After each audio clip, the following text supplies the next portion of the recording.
Hello and welcome. This is UnHerd. I'm Freddie Sayers. So you may think of us entirely as a YouTube channel. We are also an online magazine. Go and check it out at unherd.com. We have fascinating commentary and analysis there every day. And as of this year, we are also a membership. You can join UnHerd for the fabulous price of less than £1 a week. I think it's 95p a week, and we're throwing in the first 2 months for free. And for that, not only do you get unlimited reading, you now get to attend live events, discussions with some of the fabulous guests that we have here on the channel, where you can put your own questions to them, you can join the discussion, and you can really be part of our mission, which is to get past the groupthink, get past the official narrative, and find out what's really going on. So thanks for listening. The event you're about to see was the last UnHerd members event. It took place here in London earlier this week in a London pub. And we had a great time with some of our top contributors. Our members were there with us in the room, but they were also from around the world joining in live and taking part in the discussion. If you like the look of it, sign up at unherd.com. The link is here, and we'll make sure to invite you to the next one.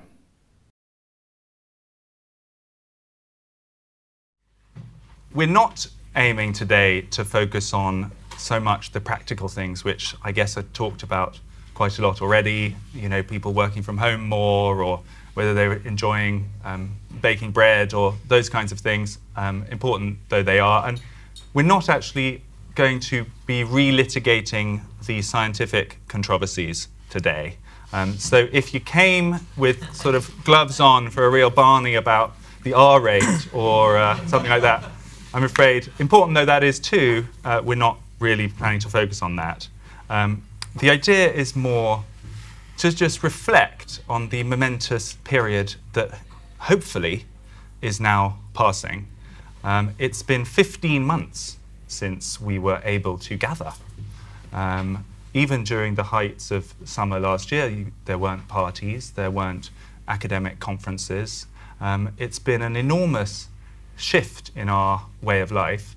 And I, for one, as you might have gathered from some of our video content, have been fascinated by those kind of changes. And I think, you know, just to share some of my own thoughts just very quickly, you know, the things we have learned about us as a society in the last 15 months, the degree of compliance, really, which was so unforecast, has taken everybody by surprise. It seems almost that once people adjusted, they were quite willing to carry on in this somewhat reduced way of life. The behavior of our elites, so used to focusing on due process, talking about rights and responsibilities, suddenly in a different kind of fearful dynamic, they behaved very differently, and there was a sense of pulling rank and closing off dissent, which certainly I had never witnessed in my lifetime, and I found quite disquieting. Internationally, there was a sort of weird sense of international groupthink almost. Those endless charts produced by the Financial Times and those kind of organizations, endlessly comparing the performance of countries. It almost felt like the countries were mainly interested in their position in various league tables. And you know, internationally, we really learned what a small global community we are, where people could fall into line and change their whole precedent just within weeks. And actually countries that took different approaches had a very hard time of it internationally. The East Asian effect, whether you focus on China or East Asia more generally, that's been definitely something that I'd love to get into. The sense that although that's been controversial and people have been intrigued about China's role in the whole affair, there's also been an increase in prestige, I would say, about the whole sort of East Asian way of running your society. We now have technocrats here in Western democracies glancing enviously at those more centralized, more technology-enabled countries, and it's going to be fascinating to know from the panel whether they think that's something that's going to stick around. And finally, just from my perspective, we've witnessed the percentage of the population that fundamentally rejects the whole thing. I think, has grown enormously during this pandemic. Just the part of our society that is not just slightly mistrustful of authority or elites or government in that normal roll your eyes and be a bit cynical about the motivations of politicians, but actually reject the whole epistemology. And they, at some ends, they would be called conspiracy theorists or extremists, but I've found that just in day-to-day life you come into contact with people all the time who fundamentally mistrust the whole story, and I think the effects of that, whatever your own personal view, we're going to feel for a long time. So that is just to kind of set the frame a bit from my perspective. To help investigate these themes and many more, I am so delighted that we have a superstar panel for you here today. Mary Harrington, many of you will know from her UnHerd columns on everything from feminism to literature, politics, philosophy. There is nothing she is not an expert on. Aris Roussinos, at the end, he is a former war reporter who has seen more of northeastern Syria than probably anyone else in the room. Maurice may be competing, but he writes incredible essays for us at UnHerd as well. Helen Thompson, here on my left, is a professor of political economy at Clare College, Cambridge. Many of you will know her from the podcast, the incredibly successful podcast she co-hosts with David Runciman. Also an occasional and very valued contributor at UnHerd. And last but not least, Maurice Glasman, Lord Glasman, the famous founder of the Blue Labour movement, and much else, but it might be said that that movement, and there are a couple of people in the room who have history in it, whilst managing to simultaneously be on the fringes of the Labour Party, it has also been incredibly impactful. You might even say that it, on key points, it's won the argument. So thank you, Maurice, for coming as well. So I'd like to, just by way of introducing everybody, sort of go round the panel and ask, reflecting on the past 15 months, this weird period we are hopefully coming out of, I'm going to start with you, Mary. What do you think is the change that you have most profoundly noticed? In my personal life, the most dramatic impacts I've seen have been on only children, some of whom didn't see another child for months on end. I have an only daughter. The effect it had on her was horrendous. She was 3 at the time. She would climb into bed and turn her face to the wall. You know, I never want to see a depressed 3-year-old again. It was horrendous. But thinking more broadly about one of the things I think about is the effect that the relatively, already before lockdown, relatively unfree style of parenting that has become normal has on children growing up under that regime. Helicoptered children, I believe, I've seen a couple of studies that show a strong correlation between helicopter children as young adults and a general acceptance of authoritarian politics. So the more micromanaged you are as a child, you know, fairly understandably, the more likely you are to accept an authoritarian, regimes, for example, in university or whatever, as an adult. And one of the things that struck me about the last 15 months is that, in a sense, we've all been under the helicoptered. We've all had an experience of what it's like to be a helicoptered child. We've all been micromanaged. We've all had where we can go controlled, strictly limited, you know, confined to a narrow area. We've been much more surveilled. You know, we've become accustomed to far greater levels of surveying one another. In a sense, we've all become helicoptered children.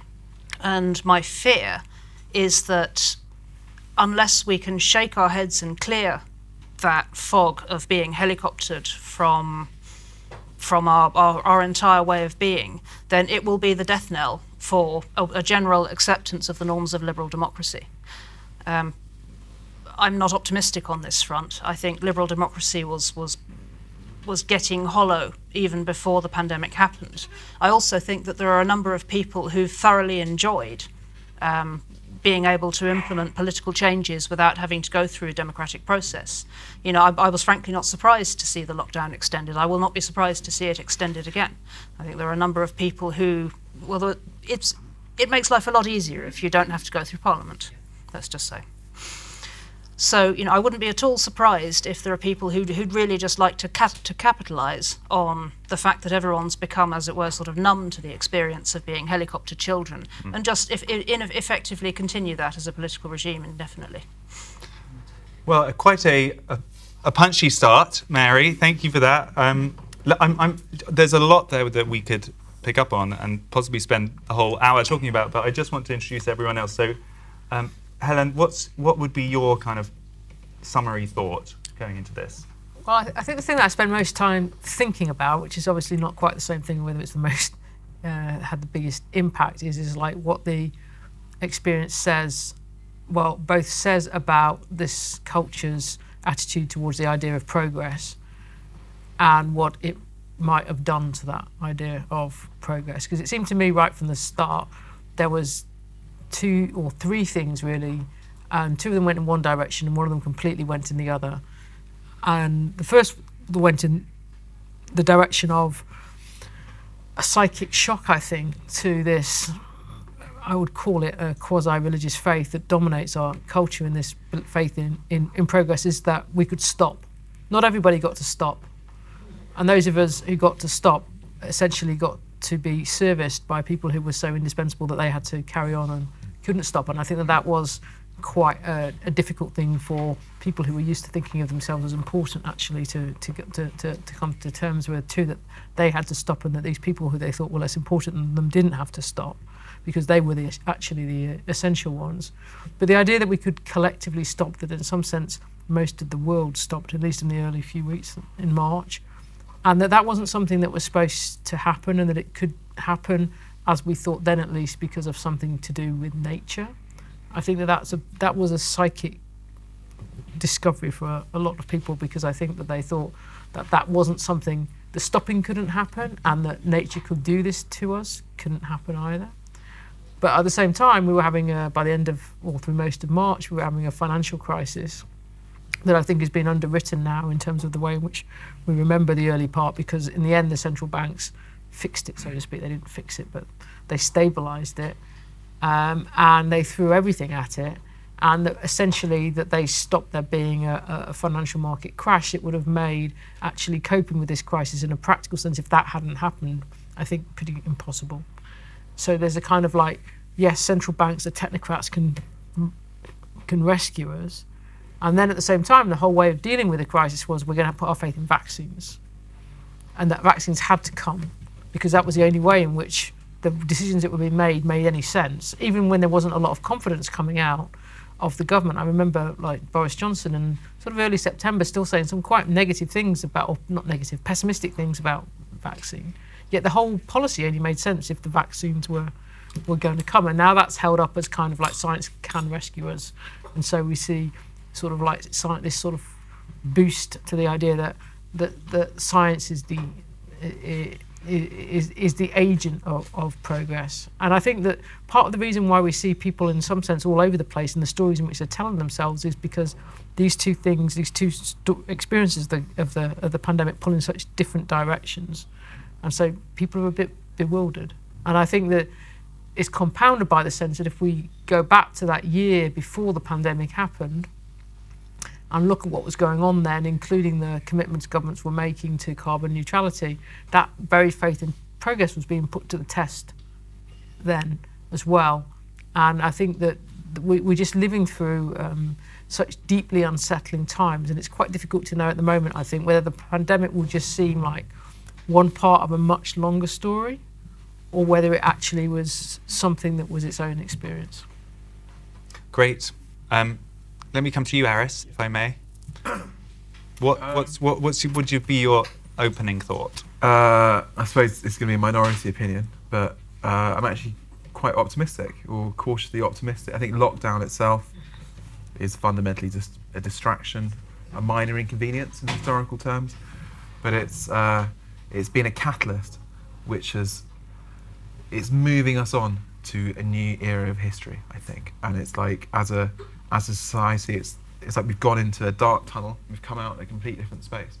If you think like all of us on this stage here are, the term may have fallen out of fashion, but we're post-liberals in one way or another. And all the things we were railing against as a small embittered minority a couple of years ago have now become the kind of common sense, right?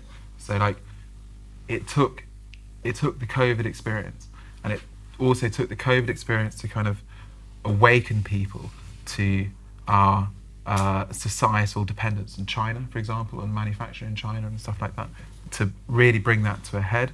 And the kind of things we were talking about and demanding a couple of years ago, like the return of the state,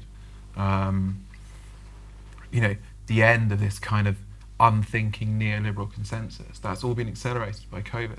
So I think COVID is the equivalent of the 1973 oil crisis that didn't need to lead to neoliberalism. There was no kind of logical kind of connection, and yet it did. It ushered it in, right?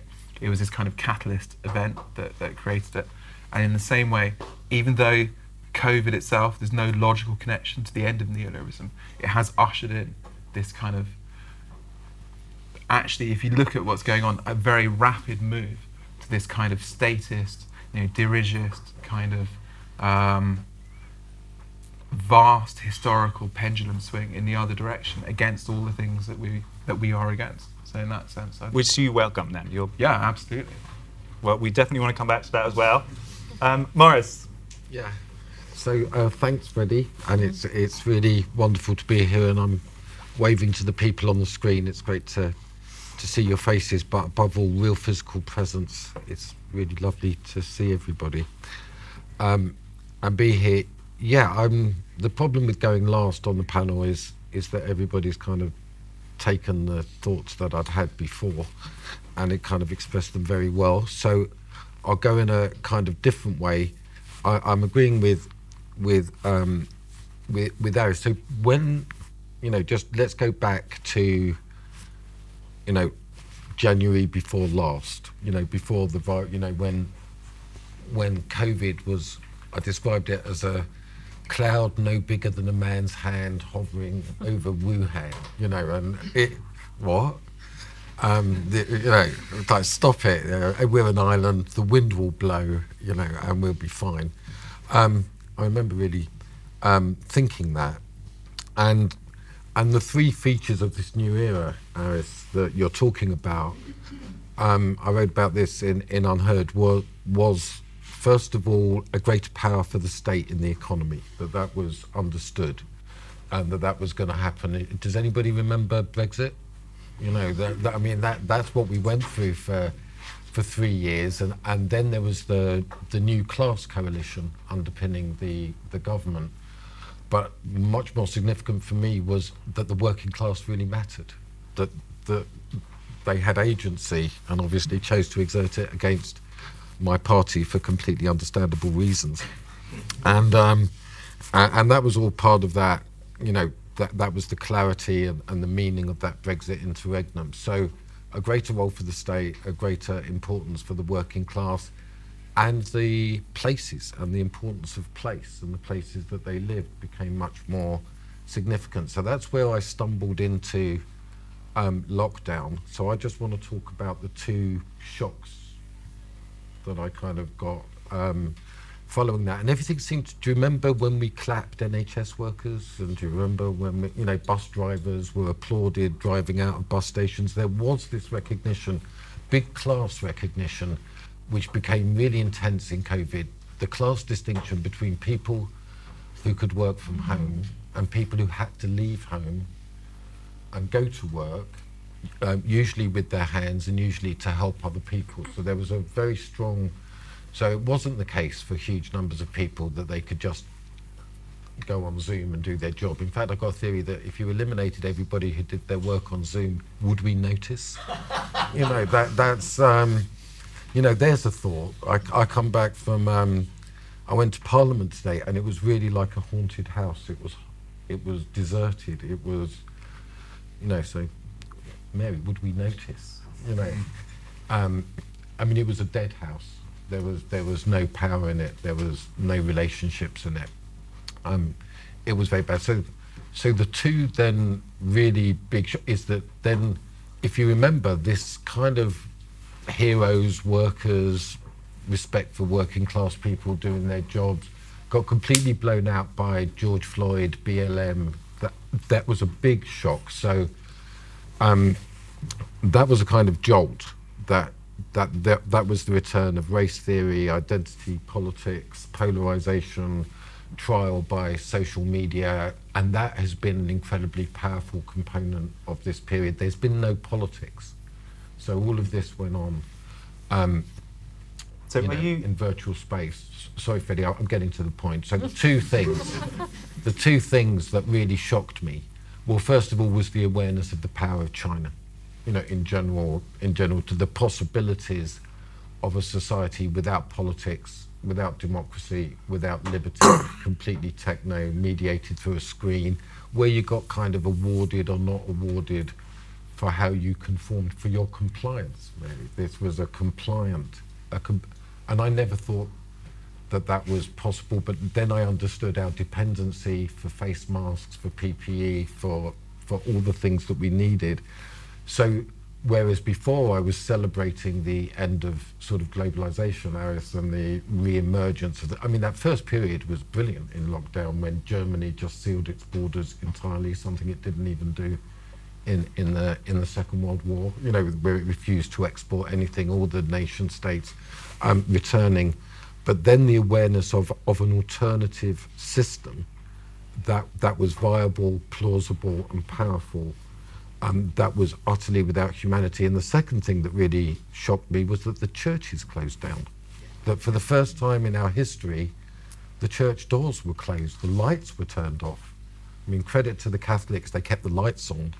The priest was allowed to pray in the church, but the Anglicans vacated the premises, and that led me to think, for the first time, well, what would our society be without that?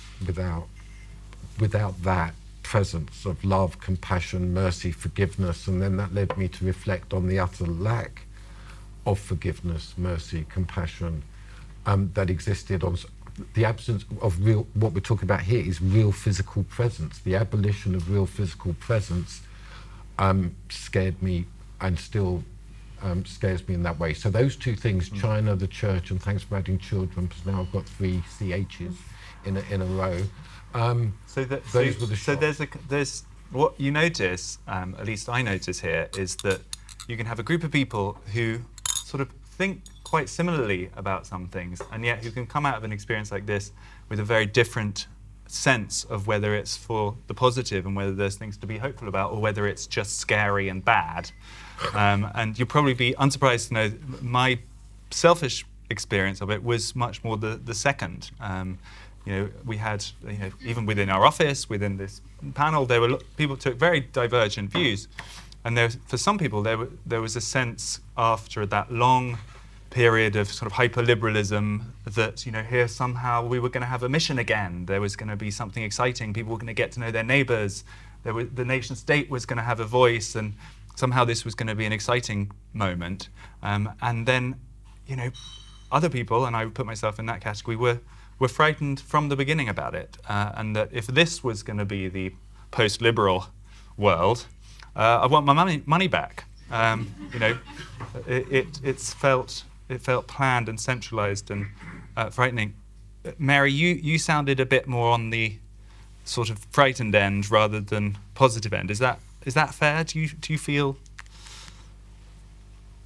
any of this positivity that both Aris and Maurice are talking about? Well, for what it's worth, I do know my neighbours a lot better after 15 months of pandemic than I did.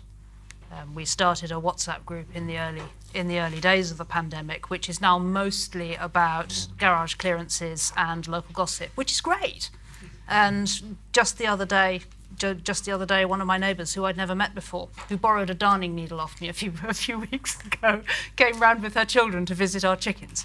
And I thought, if it hadn't been for the pandemic, then I wouldn't have made. They got on great. Her kids and my daughter got on great, and that was lovely. So it's not totally without people getting to know their neighbours. That is actually a thing. However, while I agree with Aris that the return of the state is definitely a thing, what I would add to your observation, Aris, about the return of the state is that that's been coupled with an annihilation of the Mittelstand, as they call it in German, the middle people. So the institutions of civic society, as Maurice pointed out, the churches shut their doors. My church still isn't back to what it was before. I don't know if the Anglican Church ever will recover from it. I felt personally very betrayed by the way the churches closed their doors. Deeply upset by it in a way which I still can't fully explain. So the middle institutions of society, the self-organising institutions of society, gave way, dissolved. I think some of them will never come back, or won't come back in the way they did before. You know, the women's institutes, everything that was left over from the thriving civil society engines of bourgeois democracy, the self-organising little people who come together to create social and cultural value, and they do it in person, and they mostly do it unrecognised, and they do it for each other in places.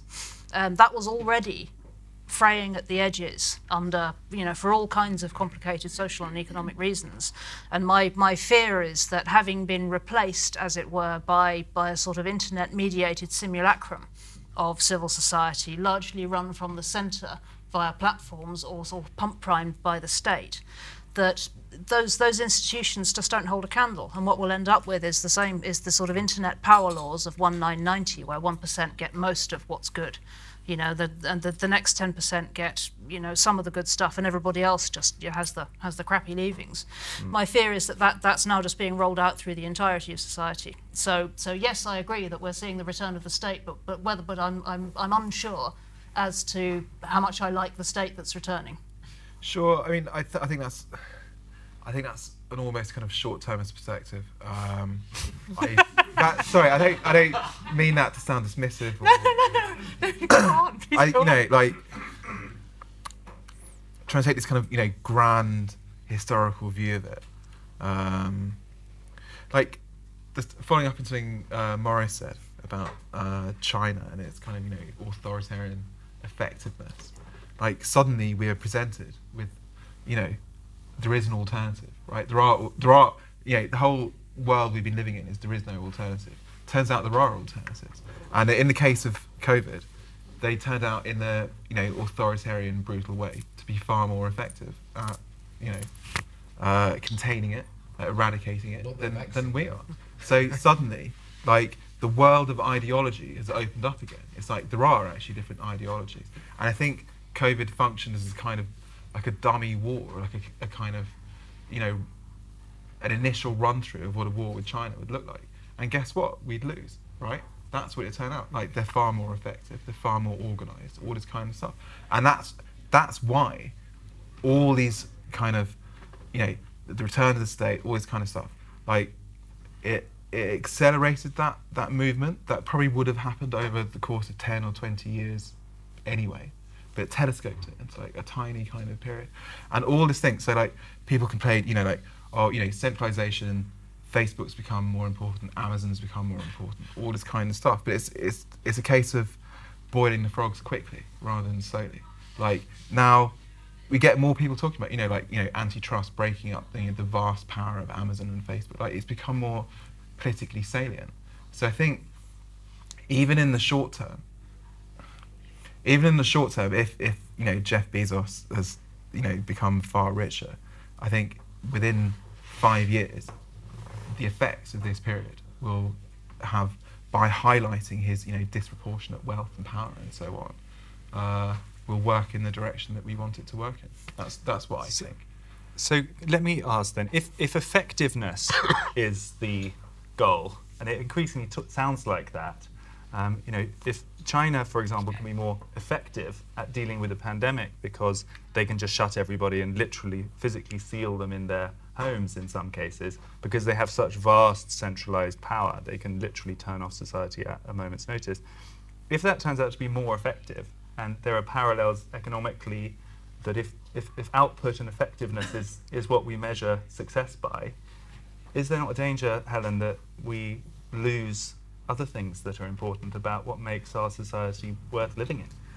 First of all, I don't really sign up to the China's been very effective thesis. I mean, Taiwan's been very effective. Singapore's been very effective. I think that you shouldn't trust too much in what's come out about China, about what's actually happened in terms of death rates and health of their people. And I think that in terms of the competition, or sorry, the way in which the state came back, actually it predates the pandemic. It is about China. It's about Made in China 2025. It's about, that's what that was already in place before this began. It's geopolitical competition, and the state was going to be much more interventionist in industrial capitalism in particular. But I think taking your thought and going in a slightly different direction with it, Freddie, what's worrying about what's happened to me, as far as I'm concerned, is the ways in which it became impossible really to have any political debate about what the policy should be towards this illness, particularly after the disease, particularly after the first few months. And I understand why that was, because there was clearly a pretty substantial majority that was in favour of lockdown policies and didn't really want to have a debate. And I think that one of the things it should have teach us is how much health anxiety that there is in this country, and how many people have underlying fears about their health for very understandable reasons. But it meant there wasn't any possibility of having a discussion where we say, okay, we're going to take this short-term risk, this medium-term risk, these long-term risks, and have I don't like saying rational discussion, but a reasoned discussion about these competing risks. And that never took place. And I work in a university, and I was one of the very few people who, in my experience in Cambridge in the first term of the academic year, who was willing to teach in person. And there was, extraordinarily, as far as I was concerned, little concern about the students' welfare. There was a kind Why? of... There was a sort of moral atmosphere that you can dissent from, or why was there not more discussion of that? Well, I think there's multiple things going on, and one of them is the fact that the universities financially couldn't afford for the students not to be there. And the government didn't want to take responsibility for bailing the universities out on top of all the other economic decisions that they were making. So the students were sacrificed, in my view, between the competing interests of the government and the competing interests of the university, and it wasn't possible to have a discussion. Discussion about that. And I just think give that as one example, which I saw, pretty close up, and know how the toll that took on the students, and it carried on obviously through the year. At least the university I was at didn't charge the students for when they weren't there during the third lockdown, which is not true of some universities. Now, it should be possible in a democratic society that we can talk about the fact that these decisions that are made, these policies that are pursued, have very different impacts on different groups, and there has to be some way of having a contested politics about that. And obviously that is not what you're going to get in China. So I would never sign up to, getting back to your question, Freddie, I would never sign up to that it's all about effectiveness, it can all be reduced to one end. No, that isn't the point. And that's illiberal versus liberal, isn't it? I mean, I think, is there a chance of a moment of unanimity here? Yeah, well, no, that's right. But whatever you might say about the kind of liberal settlement, and there might be lots of things that you don't regret if it is indeed passing, the one good bit was that you were allowed to disagree, and that there wasn't this current atmosphere, which does seem to have been fast-forwarded, of discussion forbidden, or a sort of sense that dissent is outlawed. Have you noticed that, Maurice? Are you? Yeah, it's to clarify this thing we're talking about with the state. What was at stake was actually the return of politics. In the previous era, it was so constrained by treaty laws and that you couldn't actually do anything. I just want to establish, that's the thing. And then we went into this, and there was extreme conformity of view. But I want to go back to this will play out. We haven't even begun the discussion yet, the serious political engagement with the origins of the virus. That's one aspect. The other thing is to recognise that people are beginning to be aware that science is characterised by different views, by contested realities, and that will also play itself out. So I'm very sympathetic actually to what Aris is saying, is that we're only at the beginning of working this through. What I wanted to and a huge amount has accelerated what went before. So if you look at, for example, the new class coalition, the decline of Labour, this is all stuff that was going on before, has continued and intensified. But it's worth saying that there's been no public politics at all. You know, that elimination, you call it civil society, I would prefer to just call it society. That there's no constraint on what's said in virtual reality, and yet people, so a curiously Leninist moment, I think, in political history, where the political leaders were actually free to pursue their politics without any constraints on what they did. Do you feel, we're going to have a very, very brief break in just a minute. In Mary's opening remarks, she used the phrase, the death knell of the liberal order, I think, or something like that. It sounds like you think that might be happening. Yeah, you think it's a good thing.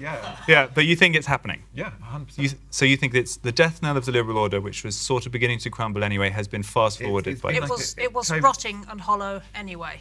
We no longer live in a liberal democracy. That's my settled view. I think that has pros and cons, but I think that's where we are. And my point is that... Maurice, is the liberal order... Well, it's the status of liberty that is the central thing, is that certainly from my side I was arguing that we needed to strengthen liberty in the new order, that liberalism was strangely creating a kind of authoritarianism where you couldn't speak and you couldn't dissent, and there were huge limits on liberty. What the China model indicated was the dangers in going too far with the post-liberal position, that there needed to be a defence of liberty in that.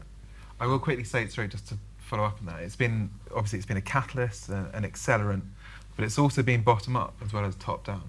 So whatever your political opinions were before COVID happened, I'm pretty sure they're a hell of a lot more pronounced in the same direction at this period of time. Helen, I'm going to give you the last word before we go to a short break.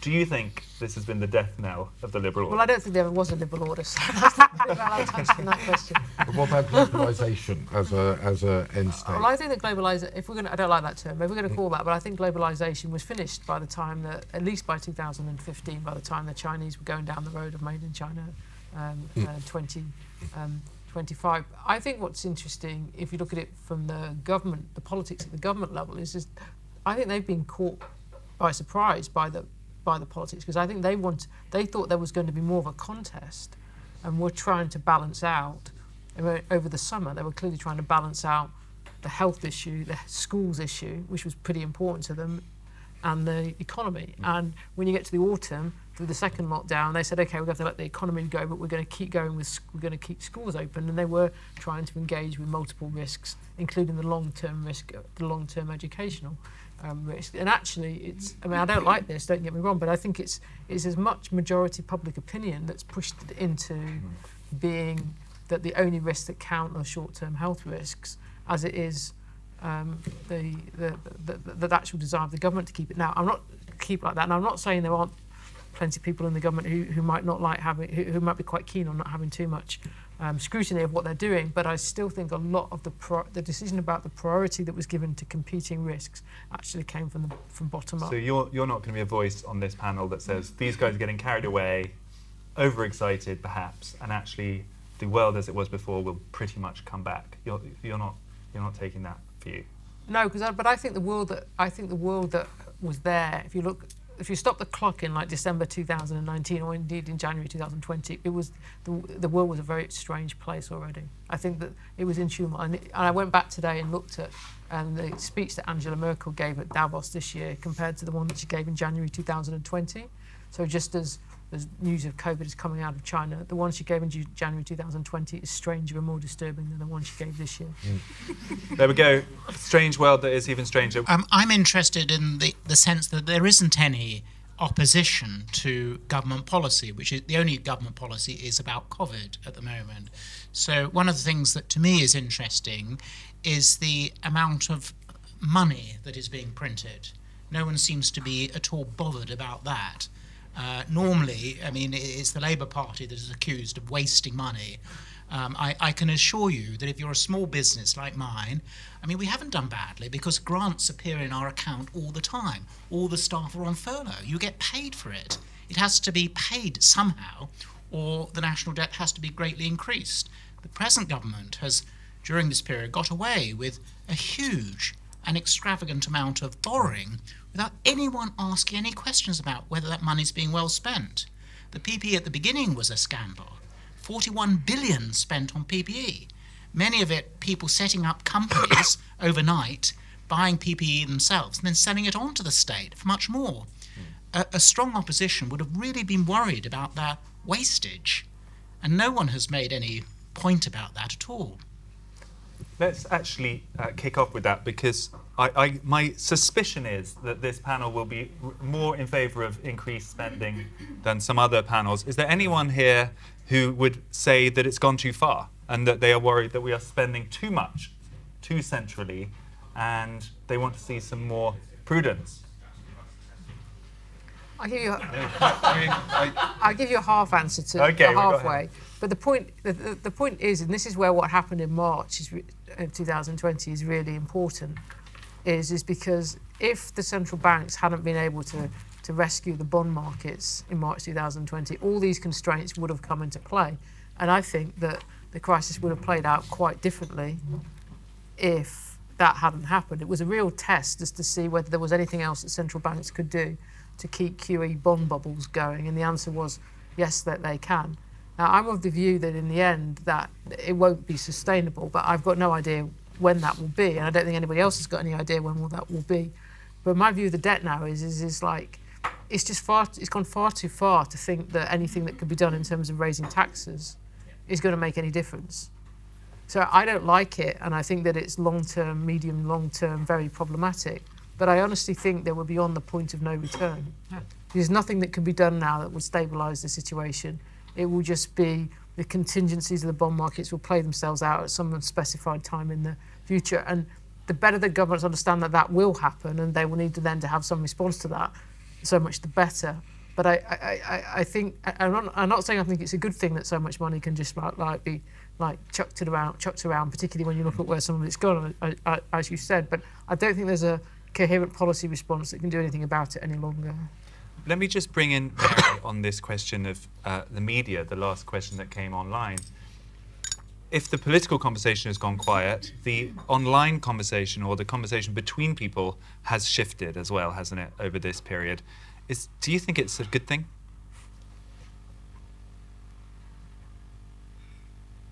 Putting you on the spot there. I'm thinking. I think it's too simple to think of it in terms of good or bad. I mean, I'm not going to sit here and can the mainstream media. I think it is prone to bubble think, but that's partly a function of the fact that most of the people who do it live in London. You know, no offence to anybody who lives in London, but it's a different world. That's you can't avoid it when you hang out with people who are like you. I do, however, think that some of the most interesting people, some of the most interesting voices out there at the moment are anonymous Twitter accounts, and random weird 18-year-olds on TikTok, who are often much more connected to, who have a much sharper nose for the direction of travel than is the case in the mainstream media. My sense, I spend a lot of time I've been very online for 20 years, and it's kind of an obsession. I'm probably too old to be right where it's at anymore, but it's my observation that the mainstream media, quote unquote, will tend to pick up on a trend about 18 months after it's being talked about by the anons. And if you're paying attention, you can see things coming some distance off. They picked up on the lab leak theory long before it happened. They were right about masking. The frog people, were right about all of this a long time before anybody else picked up on it. So I wouldn't say so much that it's the mainstream media that are fragmenting into smaller pools of mainstream media, which may well plausibly be happening and probably wouldn't be such a bad thing. But if there's an interesting sort of complication to the picture, it's in fact factoring in the anons and exactly the effect that that's going to have on political discourse. Some of it is bad. I mean, cancel culture isn't unique to either the left or the right. It's a function of being able to gather in large mobs and shout at people. And that's just something the internet does, and it doesn't matter what your political leaning is. If you can find other people to gather in a mob with and use that mob power to shout at people, then you have a cancel mob. So that's possibly a downside of it. But on the other hand, if you have a lot of very nerdy, very obsessive people who are interested in a particular subject, they will gather in little anonymous Twitter groups and be right about things. You just have to find them and listen. So there are, if you're willing to go spelunking on the internet, I'd say there's plenty to be found. But there's a very different skill set that you need to develop in order to be able to navigate that without just losing your marbles completely or ending up with a tinfoil hat on. Okay. So thank you, Mary. So that's the media. It's complicated. I'm going to take a question from one of our online audience now. The name was whispered in my ear, and I confess I have already forgotten it. Hi, I'm just going to say it because it looks as if it's frozen. But what interests me is the lack of empowerment in terms of our own individual health, and how there's been a call to clap on the doorstep, but not to get healthy or engage with our own health destiny in an empowering way. And I just wonder what people think about that. That's a huge topic. I think we should address it in some of the time. I won't come to Aris on that then. Would anyone like to pick up on that? Because this is something that animates people enormously. The sense that somehow, whether it's the vaccine program or the kind of general intrusion of government thinking into your own personal health decisions, some people are very upset about it, and then on the other side, some people are enormously pro it and very angry about anyone who dissents from it. Does anyone have thoughts about the sort of dominance of public health in our private health decisions? While the panel thinks about it, let's take another question. There's one in the audience. Let's take a couple. Yes, go ahead. Yeah, sorry, Angus, by the way. Hi, Angus. I was really struck by Mary's initial comments on individual liberty, and how, when you look at sort of Britain, calls for liberty in the abstract have kind of fallen completely flat. And I think there's a temptation to take the old sort of Hobbesian line of liberty without security is no liberty at all. But then I was also struck as Mary continued to talk, and I wanted to ask the panel how important faith has been, as I'm not religious, but how important, and when Mary spoke about not being able to go to her church during lockdown, it was very, very powerful. And ultimately, if me, someone without faith, I felt sort of peer pressure, but if I wanted to see what gives me meaning, friends in the second or third lockdown, I could without being arrested. Let's be real. But there was such a more fundamental and profound barrier in terms of liberty for people of faith during the lockdowns, and I wondered if the panel had any thoughts on that divide that may emerge. Yes, great. We'll address that. Let's get a couple of other thoughts. We've got Sue there in the audience. I'm just interested in this division between left and right, and has that been completely redrawn? So a lot of people that have benefited from lockdown in the public sector who've been supported are not working class, they're middle class. And we've got this whole kind of different class of people who work for business, who have had to work throughout. I'm one of them, who has not been supported at all. And I would have expected the Conservative Party in power to support somebody who runs their own small business. And obviously there's the border thing where, we're fine for you to come and work here and do good stuff for us, for our country, but we don't want you to go and bury your mum in India ever. So this paradox between those two people, two sets of people who are now contradicting themselves ethically. Okay, left and right. Do we have a inversion? Is there another question from the room? We have Jack over here, if we can get a microphone to him. Thank you. It seems to me that if you look at who is most pro-lockdown, it's older generations, it's boomers basically. And you see in the rest of politics as well, kind of boomerization is causing problems in planning, opposition to house building, etc.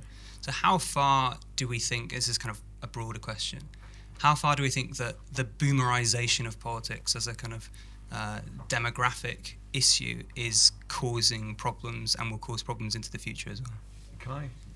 Aris. Hi, Jack. I think I'd take issue with that. I think I think a lot of the kind of right liberal, my freedoms discourse is boomerized. It's coming from this kind of telegraph boomer ideas of, individual liberty and the roast beef of old England and so on. And it's because of this discourse that we've been trapped in this kind of like endless kind of middle ground, like neither lockdown briefly and it's all over, or completely, open like Sweden, but in this kind of, constant, back and forth that never ends. So I think this, I'm extremely hostile to the eternal boomer. It's Just wait. yeah. But I think the whole point is like this leads us to the end of this kind of boomer. Like the world, we live in a world shaped by boomers, right? The world we live in is the boomer consensus, and this unpleasant and awkward and inconvenient though it is shuffling. It it's like the dignitas of the kind of boomer consensus, right? Like it's the blow, it's the shot to the head of this dying order, and I think it has to be recognised for that. Do you foresee strife between those groups? I mean, as we now come back into something closer to normal, do you think all of that pent-up energy will come out in clashes? Yes, but I think that it's complicated by the fact that the question of interests and whose interests have been hurt and whose interests have basically been supported has got all kinds of other dimensions that cut across it, including people's beliefs, including, I think, whether people are extroverted or introverted and how much they can cope with solitude and these questions that can't really be easily represented in our politics. So I think that the kind of conflicts that result might be what might actually be really quite messy and very difficult to structure within our democratic politics. Aris, do you foresee conflict? Always. I mean, is this one of those things where you would not welcome the pandemic? If maybe it's been the death knell of liberalism and it's helped usher in a new world order, are you worried that there might actually be conflict between groups of people that could be scary? No, like, I'm not worried about it. I think the whole point is that we've, through COVID, accelerated by COVID, we've just escaped this stultifying period of just stasis lasting for 30, 40 years, right? The depoliticization of everything. And everything is suddenly repoliticized. Like, it's not purely due to COVID, but it's been accelerated by that.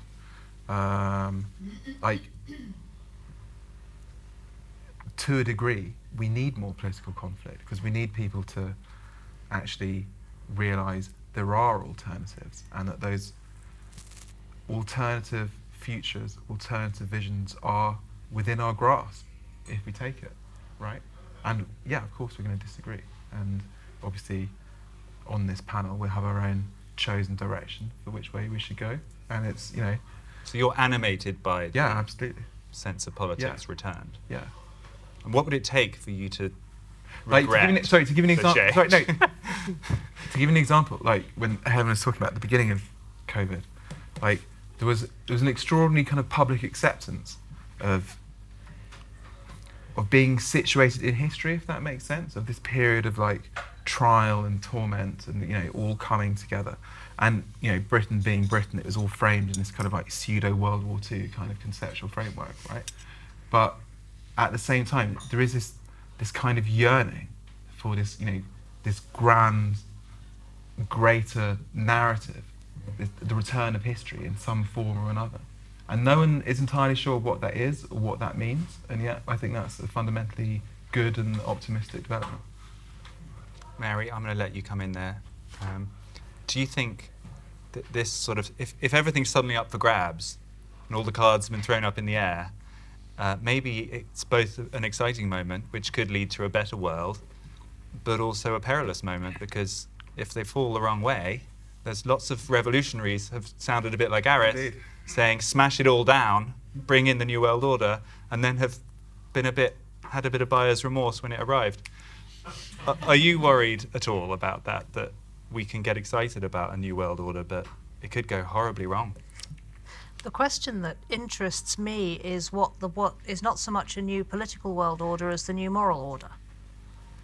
I mean, we've talked a bit around the question of faith over the course of this panel, and the sense of abandonment from the churches, the churches locked and empty and cold, and the sense of, you know, where have the believers gone?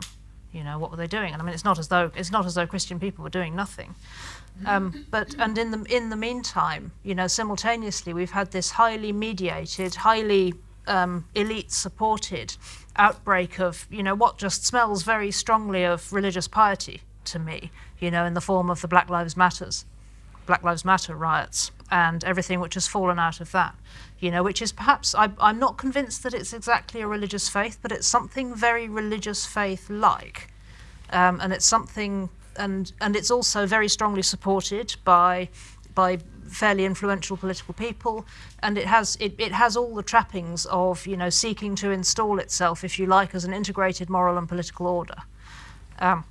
You know, I follow a number of Catholic political thinkers who seek to bring about, you know, Catholic integralism, which is to say an integrated, you know, moral and political order under the Catholic Church. I see no realistic prospect of that happening either in Britain or the United States, for example. But it's an interesting idea. But at the moment, the foremost candidate for actually being able to implement some kind of an integrated moral and political order is the people who are gathering under whatever you want to call that religious faith-like thing which broke out last summer and is now being instituted at a political level via HR departments and other, you know, similar institutions throughout the world. I don't think the prognosis for that moral order is very good. It's not very good at replicating itself. It doesn't have much of a vision for the future, and it doesn't have much in the way of bringing people together and encouraging people to work together rather than picking holes in each other's worldviews.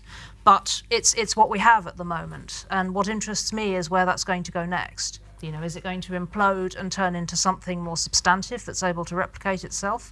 Is it all just going to disintegrate into a war of all against all? I don't know the answer to that, but that's the moment I feel that we're in. You know, if we're talking about, you know, how are the cards going to fall?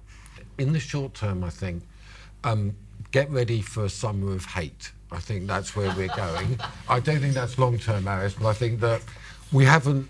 You know, I said to Sally in the conversation, the thing I missed most in lockdown was the laughter of strangers. I think I was being a bit Panglossian because I've now tuned in to the sound of strangers fighting. I mean, that's... So if you look at the countries that were advanced in lockdown, Israel was well ahead, and the first thing that happened on the day that they lifted lockdown was the first fighting between Israelis and Palestinians since 1965, you know, civic disorder. It's not really reported in America, but there's huge levels of violence going on in cities. So I think that as lockdown is lifted, there's going to be an initial base. Did you see what happened in Northern Ireland? You know, that was also quite unprecedented in terms of its violence. So I'm just saying to everybody, get ready this summer when the weather gets better. We're not really used to living together, and then Mary's point kicks in. The lack of civic association and relationship will lead to people not really being able to function in a civic manner in public, and that's going to manifest itself in violence. I went to the England game on Friday night, and I was grateful that we didn't win. In terms of the Scottish presence, that could have got ugly, but in fact they felt vindicated and we felt wretched. So it kind of worked in terms of civic peace. Maurice, I'm gonna. Oh dear. I'm gonna stop. I was just about getting to we only have 4.5 minutes left, so I just want to give these guys a chance to have some kind of concluding thought. We've gone in a lot of directions, but Helen, what stands out to you as we draw this to a close? Well, I think two things. One of them is that the reason why there has to, in the end, be a politics out of this is because basically people have different attitudes towards life and death. And there isn't any way around that, and that has come out very clearly through the experience. And it isn't just a question about different interests, and I'm not trying for the moment to minimise the people who have been hurt the most by this lockdown, whether it's by being shut out of the support system or, in my view, the students and children. So we have to accept that we will all collectively disagree about these kind of questions, and there has to be some way, I think, in democratic politics for allowing that to be articulated. But my second thought really goes back to what I said before about the fact that I do think we should pay a little bit more attention to what was going on before this started, and that governments had already committed to something that was actually revolutionary, which is to basically get rid of carbon emissions by 2050. And I don't think that people have begun to get their heads around what happened in terms of those commitments in 2019 before we had the pandemic upon us. And that is what we're going to end up actually with. And I think in the scheme, when we look back in 10 years' time, it's going to be the attempt to do this, about which I'm rather sceptical, that is going to be the defining politics of this decade. And that's going to make people angry, no doubt, as well. Mary. A final thought. I've said some gloomy things over the course of this evening. I wanted to finish on a note of optimism. I mentioned my daughter once or twice and how depressed she was in the first lockdown. Over the summer after lockdown, I took her away on holiday to visit a friend of mine who has 3 children, a big noisy family, absolute chaos. We stayed with them for a week, and when we got there, she hadn't seen another child for months, and she was an absolute nightmare to be around. I was constantly on edge because she didn't know how to relate. She couldn't share her toys. She had a meltdown at the slightest thing. She just didn't know how to engage and, have give and take with another child. By the end of the week, she was just a different child. She'd settled in. She'd relaxed. She was just playing normally. She'd gone back to normal again. And I was watching her bouncing on the trampoline on Sunday afternoon with 2 children who she'd only just met, and just playing completely normally, and just thought back to this time last year when I was watching her having this brittle, fragile, anxious little person who'd come out of this period of bizarre isolation and deep depression as a 3-year-old, and just thought, actually, no, children are very resilient, people are very resilient. So, at the interpersonal level, I do still believe that we'll be okay. I don't know quite how we're going to come out of this politically, but interpersonally, I think if we can be okay. So if she can get better, if she can recover, so can we. Aris, it's the end of the liberal world order. Yeah. It's the heralding in of a new era. Yeah. No, just picking up on Maurice's point about summer of violence. Such things attend the end of empires. If we remember at the beginning of the COVID story, it was meant to be China's Chernobyl moment, right? But it was America's, actually. We saw that, they did not function. They couldn't handle it. And it's the beginning of the end of this kind of consensus that governs, the liberal world order that is fundamentally a euphemism for, American imperial dominance. We are provincial subjects of a dying empire. And even Mary's kind of like anti-BLM kind of thoughts, that's an indication of provincial disengagement with the politics of the metropole, right? And that's something that will continue to last over the. Maurice? I'm into it. So we are in the early stages of this kind of huge historical shift. I'm going to let you have your moment, but we have to draw things formally to a close because we are very strict about timings here. So may I say thank you so much to everybody for coming, those people who came in person. Thank you so much to everyone who tuned in online. We were really delighted that you did that. We will be trying to do more of these, and in fact we can do bigger ones, hopefully, once the restrictions are less onerous. And we're really excited to gather people together and exchange ideas in a normal human way. And those of you who are still able to bear with us, I'm going to leave the last word to Lord Glasman. Yeah, so as we liberate ourselves from American subjugation, we also need to liberate ourselves from a certain kind of American Puritanism. I think this is maybe what's going on here, because it's not a new religion, this thing, because these people have no conception of their own sin. They just think other people are sinful. And thank goodness the religion in our country still has some conception that we might be in error. So I leave that as a note of optimism. Thank you, Maurice. Thank you, Helen. Thank you, Mary. Thank you, Aris. Thanks, everyone. See you next time.